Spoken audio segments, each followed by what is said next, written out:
চলে যাবে নাকি আর নালে এটা ব্যস্ত নাকি ইলিশ খাই যান পদ্মার ইলিশ ওই যে চিটা রাইয়ে খান গই গই লাগে চিনেন চিনেন আলু আপনার যদি না আলু না শ্বশুর বাড়ি এলাকায় একটা লাউ আর একটা ইলিশ মাছ নাকি এই প্যাকেজ সহ কয় টাকা দাম ভাই এই প্যাকেজের দাম কত 500 টাকা ধরে নিলেই মোট হলো 500 টাকা পুরো প্যাকেজ 500 টাকা ভাই আচ্ছা চারা শেষ না এই হলো হাফ কেজি ইলিশ নাকি পদ্মার ইলিশ ইলিশ চেন কইবো আগে চিটা রাইয়ে খান খান লাগে বড় একটা লাউ লাউ কত এই মাছের একটু জলদি ভাত খাওয়া যায় এই লাউ কত ভাই বড় ভাই কে এই লাউ কত আমি তো না দেই আমার দামে বললে দিমু না দিলে আমার মুখে যাই লয়ে দেন এবড়া লাউ কত জিগাইছে 70 টাকা লাউ 70 টাকা লাউ 70 লাউ কি জালি আছে হ্যাঁ না লাউ লাউ জালি জালি লাউ জালি কোশি হ্যাঁ না না লাউ জালি লাউ জালি লাউ জালি ভাই আলু তো দোয়া নাই খাইবেন চিটা রাইয়ে আছে এমন কথা তো এখানে পদ্মা দেশি খাইতে হলে আমাদের আইবেন কঠিন ব্যাপারই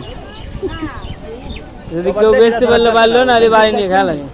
ভাই ওই হিসাব করে কিনছি আমি বলছি এই রেট ভালোই ছিল লস নাই কোনো এর কোনো লস হবে না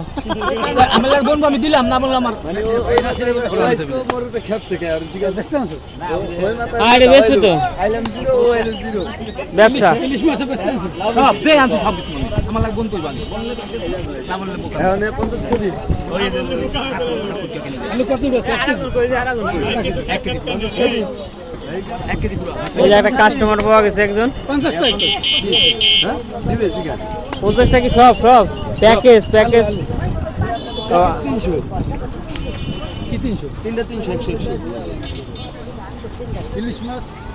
ইলিশ মাছ বুঝি না এই তিনটা পুরো 300 প্যাকেজ আসলে কথা বা না ওই বেহুদা পেছালি পারি 500 টাকার কয়টা শূন্য কাজি 500 টাকা 500 আলু 50 টাকা দিয়ে হ্যাঁ আলু মালু বুঝি না এই তিনটা ডাইরেক্ট 300 ভাই ও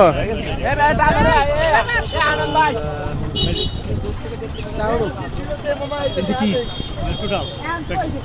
বা শৈলী কথা কথা না কথা লস আমার লাগে তাহলে কি আমরা সারা সারা নিয়ে যাই ভাই কঠিন ব্যাপারই ভাই কঠিন ব্যাপারই ওই যে ভাই কঠিন ব্যাপারই